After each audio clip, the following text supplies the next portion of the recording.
So, talk to us about where you were, what you remember, what the day was like, December 14th, 2012. It was a pretty usual day.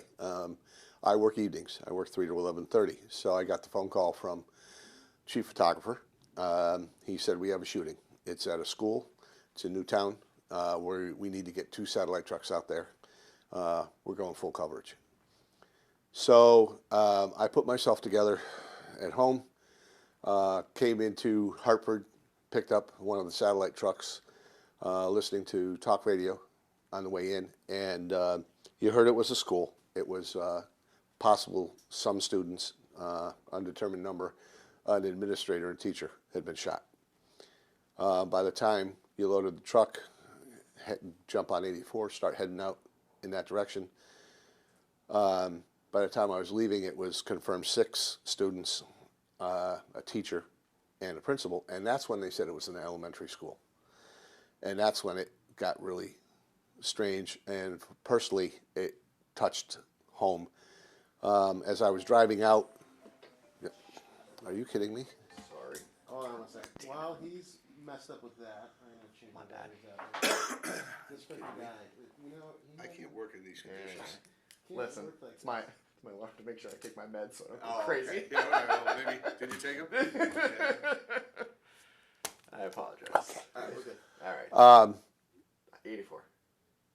Yeah, I got into Hartford, got loaded up, got my gear loaded up in the satellite truck, started heading out. At that point, it was confirmed: 6 kids, 6 children, teacher, and the principal. And it was an elementary school, and that kind of touched base. My oldest daughter had just graduated from UConn, was a kindergarten teacher herself. It was her very first year.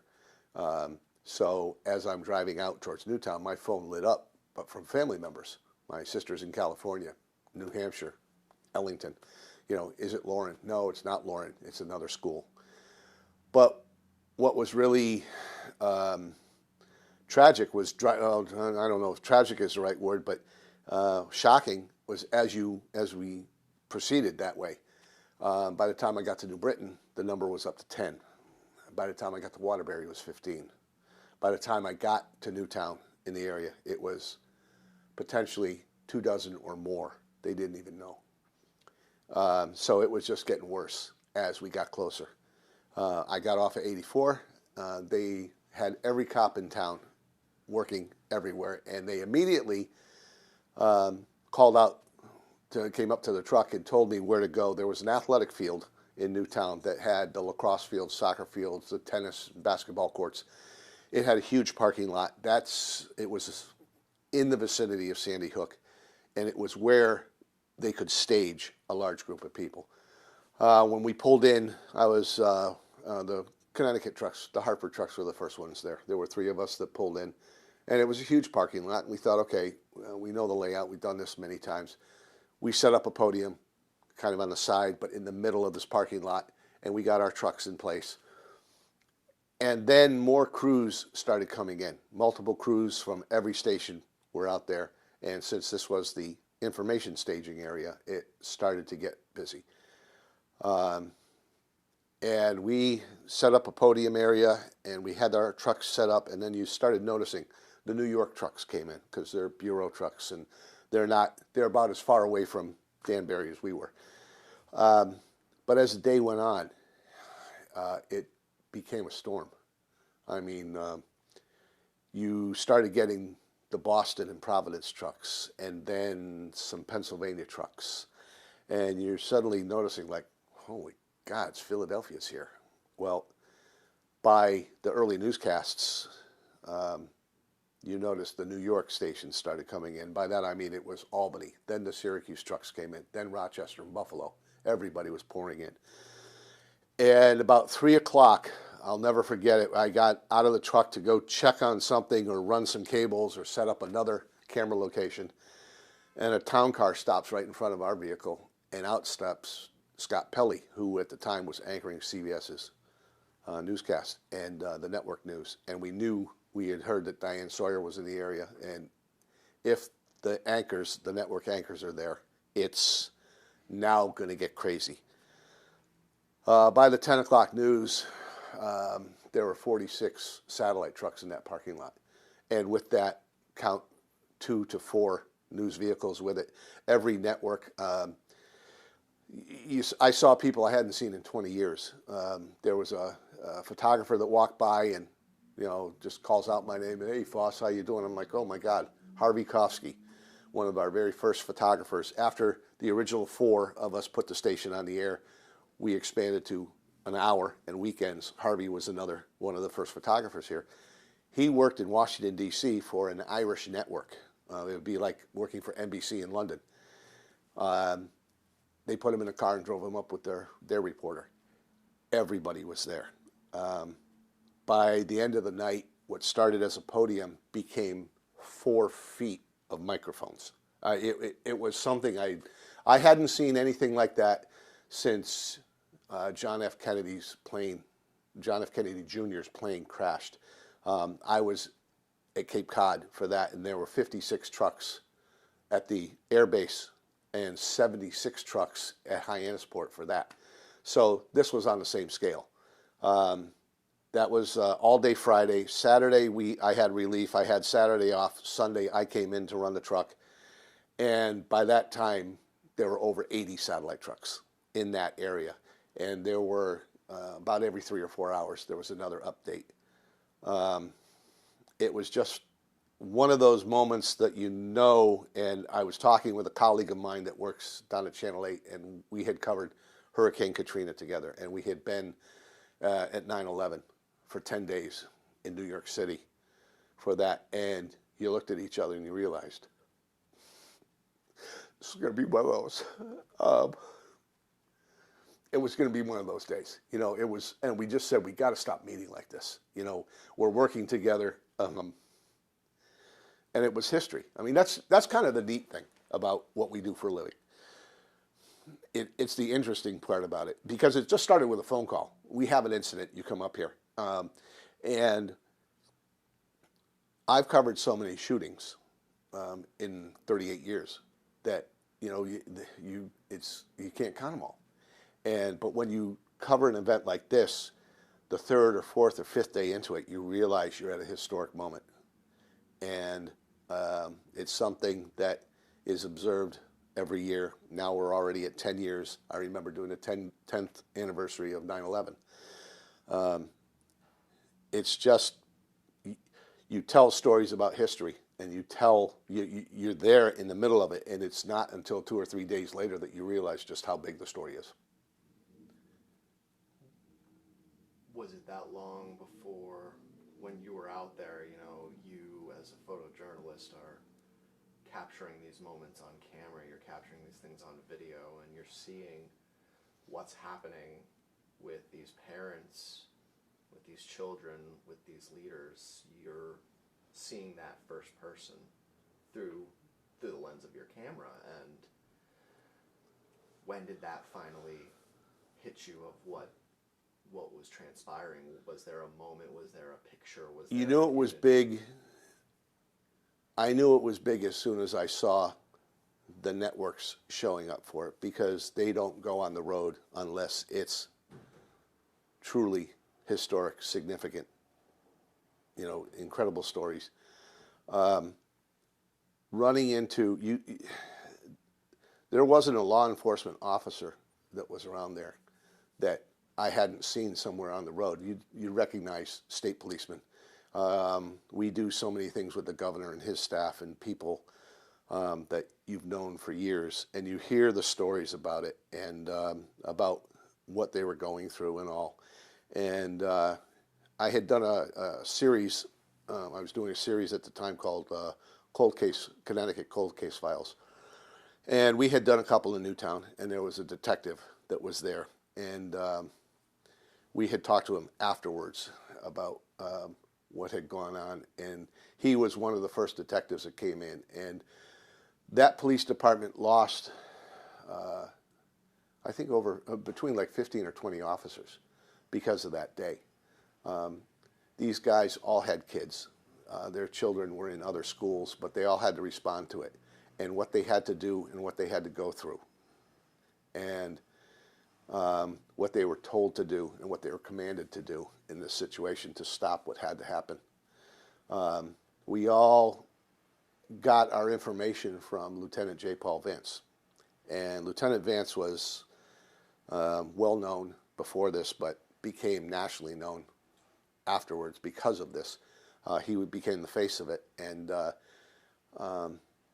talking with him, and he said it was, he was with the major from state police and the commissioner of public safety and that, and they were in the school, and he said it was like a war zone. You could still smell all the gunpowder from all the shots from both sides. And he said you had to be very careful where you walked because all the brass on the floor was all evidence, and you had to make sure you didn't step on shell casings and things like that, but they were everywhere. He said you were almost like tiptoeing through the area, and what he went through. Just a couple weeks after that, I had done every New Year's Eve, AAA does a free cab ride program. And he was a spokesperson sponsored by Connecticut State Police and AAA, and usually there's a company that pays for the cabs. And we went up for the simple press conference. We've done it for years. We do it. That's one of those that January or Christmas, New Year's Eve, you're doing that. Black Friday, you're doing shopping. April 15th, you're doing taxes. And when we went to say goodbye, we went to shake hands. And I looked at him, and the skin was off his hands because he, and I've had it happen to me too. He had a nervous reaction to it, and it became physical. And he was trying to explain to people, geez, I had a shellfish reaction, rash and allergy. And I looked at him. You could see his neck. You could see he had long sleeves on, but you could see his arms. And I told him, I said, yeah, I ate the same shellfish. You're talking to somebody. And he's like, oh, yeah, we all are, meaning everybody that was there.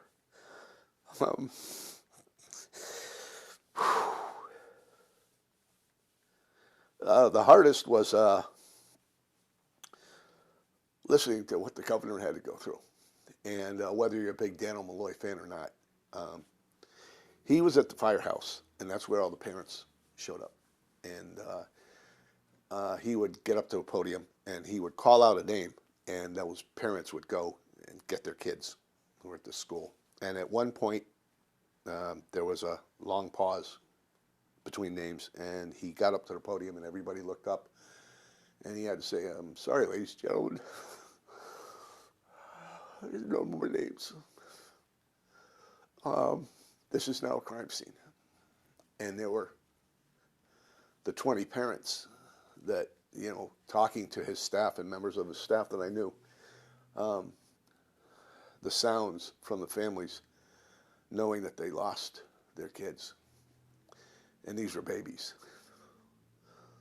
My daughter was an elementary school kindergarten teacher, so I could only imagine that she probably stepped up first to stop what was going on. And when she was gone, these poor little kids were in there, and mommy and daddy weren't there, and the teacher wasn't there, and nobody else was there. And they had to go through that all.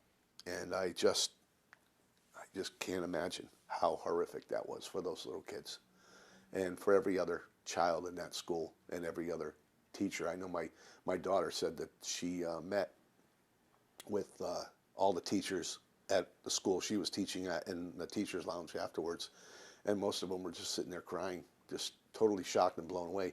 What are we going to do? What would we do? What if it happened to us? And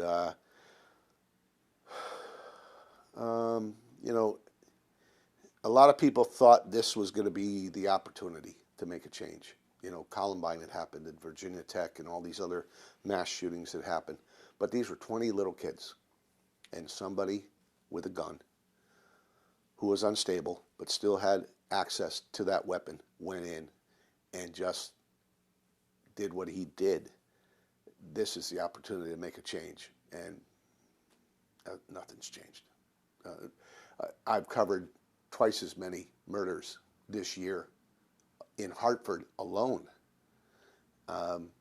you know, I don't know what it's going to take to change. If 20 little kids being murdered in their classroom and their teacher and their principal being murdered in school doesn't motivate people to change things, I'm not sure what's going to change. I don't think anything can change. You know, if that doesn't do it, what do we have to do to make a change? It's not as a simple question. There's no to answer. There's no simple answers to it. It's complex. It's a lot of things have to change. But if that doesn't motivate change, what will? 10 years later now, and for many people it's still very fresh, very raw, very emotional. What do you hold with you from those days, those weeks? What do you remember? What do you look towards when you think about Sandy Hook and when you think about the community and those people? I remember so many of the people putting up signs, putting up banners. I'll never forget somebody painted 26 angels and put them on a hillside. That picture stuck with me for a long, long time. And then I think what really affected me a lot was the families that had to go through the funerals and the mourning, and I say shame on our business because we didn't leave them alone. A lot of the Connecticut stations backed off because we live here, and I'm not saying that we're better than anybody else, but the stories I often heard of people going to memorial services or funerals or events to try to bring the community together, and when they start talking to somebody, they suddenly realized they weren't talking to somebody. They were being interviewed by a reporter who hadn't been up front and didn't tell them that they were a reporter and didn't tell them that you're about to be part of my news story. And not that I think they had to absolutely ask permission for it, but at least make it obvious. Don't try to talk to somebody like, wow, we're going through this together because we're a neighbor. And, you know, and I remember talking to somebody in town, and this gentleman was like, you know, 5 or 6 questions into it, you suddenly look at this guy like, wait a minute, who are you? You're not from town. No, I'm from New York. And it was,